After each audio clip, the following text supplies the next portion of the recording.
nomás, bienvenidos a un video más. Muchas gracias por estar aquí aprendiendo juntos. Recuerden que nuestro objetivo es que aprendamos de la historia política de Colombia, de toda esa historia que viene trayendo unas secuelas y unas consecuencias de las cuales todos debemos aprender. Así que te voy a hacer una invitación. Si no has visto el análisis que hice sobre el capítulo número 7 de Matarife, te invito a que vayas y lo veas para que vuelvas otra vez a este video, para que entiendas un poco de algunas dudas que te voy a dejar en el aire. Además, si ya sabes la historia de cómo surgieron todos estos grupos paramilitares, pues no hace falta que vayas allá. Continuemos entonces en esta sección que se llama Así se los cuento yo, hoy con la historia de la masacre del Aro. Bienvenidos. En YouTube hay suscriptores favoritos. Si te ha gustado un vídeo se lo envías a un amigo. En las redes sociales tú puedes compartirlo y dejar un comentario de lo que te ha parecido. Así contaron los medios de comunicación la historia sobre la masacre del Aro. En el año 1997 las AUC atacaron el corregimiento del Aro, dejando varios muertos, dejando varios desplazados y una triste historia para contar en el país. Colorín colorado, ese cuento se ha acabado. Y así se quedó la historia. Incluso el país fue sancionado 2 veces como culpable por el tema de la masacre del Aro. Ahora la historia la cuento yo. La historia de la masacre del Aro arranca exactamente en 1994, cuando queda elegido como presidente Ernesto Samper Pizano. Pastrana le entrega unos cassettes a César Gaviria, explotando la bomba del proceso 8000, lo que hace que Samper se dedique netamente a defenderse sobre todo el tema del proceso 8000 y diga que eso era un elefante que él no había visto y empiece toda esa oleada de noticias que oculta otras. Por ejemplo, que empieza a delegar en las gobernaciones temas muy importantes, como la seguridad. Ojo, escuchen bien, delegó en las gobernaciones el tema de seguridad. Y ahora la historia la cuento yo. Así que vamos a tener claro que en 1997 el gobernador de Antioquia era Álvaro Uribe Vélez. Y hagamos estas conexiones. Si acaban de secuestrar a mi primo, Mario Uribe, anoten ese nombre, Mario Uribe, la guerrilla acaba de secuestrar a mi primo, pero la guerrilla en el 83 mató a mi papá, pero la presidencia en este año está muy ocupada defendiéndose del proceso 8000 y delega todo el tema de seguridad. Tengo unos rencorcitos con la guerrilla. Hablo con mi hermano, que esa es otra historia. Y le digo a mi hermano, ve, acaban de secuestrar a Mario Uribe, vamos a rescatarlo, ¿qué tal si hablas con ciertos grupos y que esos grupos vayan y lo rescaten? Y me han contado que está en el corregimiento del Aro.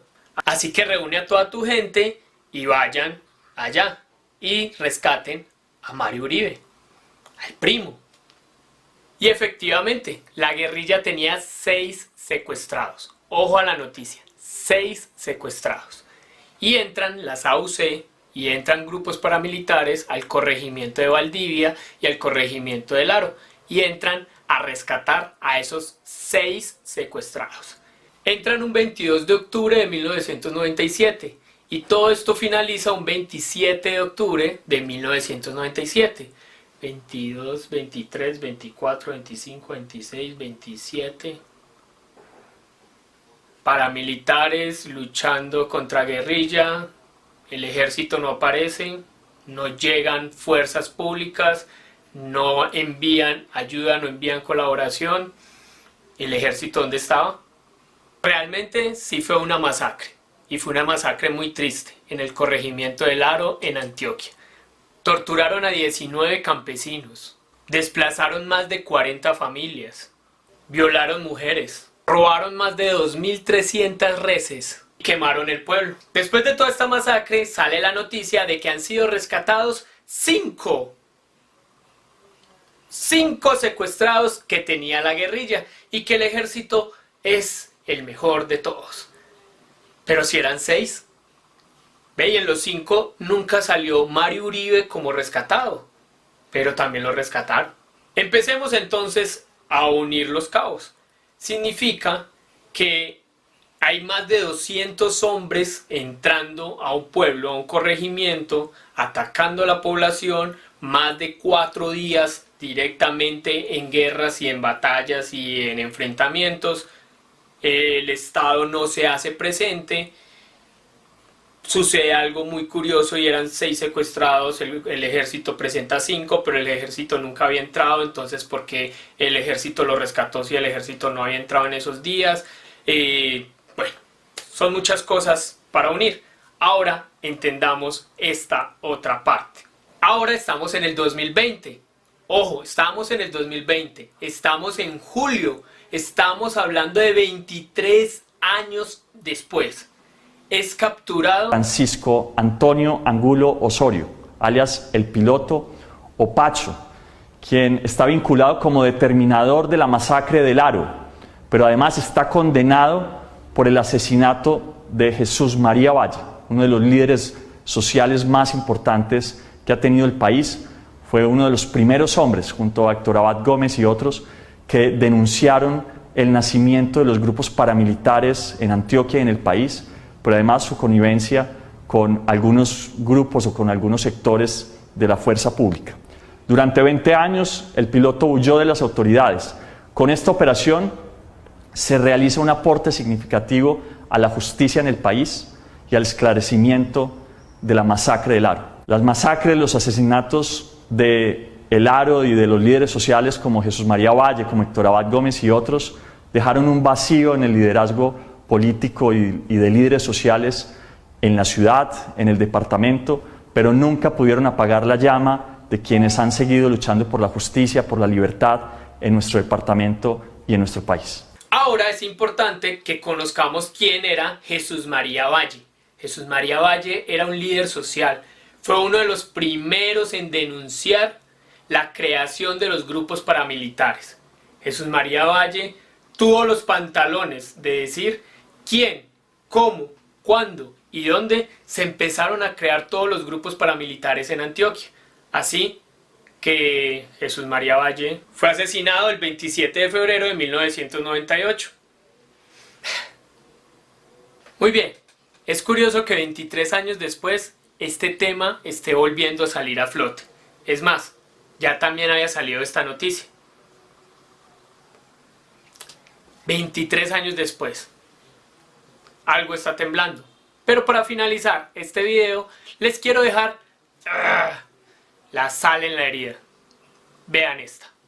El país ha sido declarado culpable 2 veces por el tema de la masacre del Aro.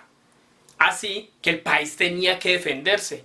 Y la Corte Interamericana de Derechos Humanos le dijo al país que pusiera un juez para defenderlo porque estaba siendo señalado como culpable el Estado. Pero en esa época ya el presidente de Colombia se llamaba Álvaro Uribe Vélez. Sí, el mismo que era gobernador en 1997 en Antioquia. Y eligió a su juez. Veamos a quién eligió. Bueno, pues el juez ad hoc que tuvo el Estado colombiano en el caso de las masacres de Ituango fue el doctor Jaime Granados Peña, o sea, quien hoy funge como defensor del exgobernador de Antioquia en ese momento. En efecto, el presidente escogió al penalista Jaime Granados Peña para actuar como juez en el proceso internacional de la masacre del Aro. Era un juez, no era el representante del Estado. La abogada de los sobrevivientes del Aro recordó cómo el juez Granados interrogó a la madre de una de las víctimas en 2005 durante una diligencia en la Corte de Costa Rica. Tuvo que hacer un receso en medio de la audiencia porque el juez ad hoc interrogó de manera tan agresiva a la mamá de una de las víctimas que fue necesario suspender la audiencia en ese momento. Minutos después, el juez Granados reconsideró sus palabras. El juez ofreció disculpas a la mamá que había sido objeto de su interrogatorio. Pero argumentó que todavía no hay proceso formal en el caso del Aro contra su cliente. Para las víctimas es insólito que el juez de ayer sea el defensor de hoy de uno de los presuntos vinculados a este caso. Muy bien, no más, muchas gracias por haber estado en este video donde la historia la conté yo, no como la cuentan los medios de comunicación. Así que si te gustó, dale like a este video, comenta, ahí dejé unos temas en el aire, a ver si los cogiste. Cuéntanos a ver cuáles son tus conclusiones sobre el tema de la masacre del Aro. Y próximamente estaremos contando más historias para que todos conozcamos la historia del país, porque el que no conoce su historia está condenado a repetirla. Muchas gracias, recuerden suscribirse, recuerden recomendarnos para que sigamos aprendiendo de este país que tiene una historia que hay que conocer para no repetir. Muchas gracias y hasta pronto.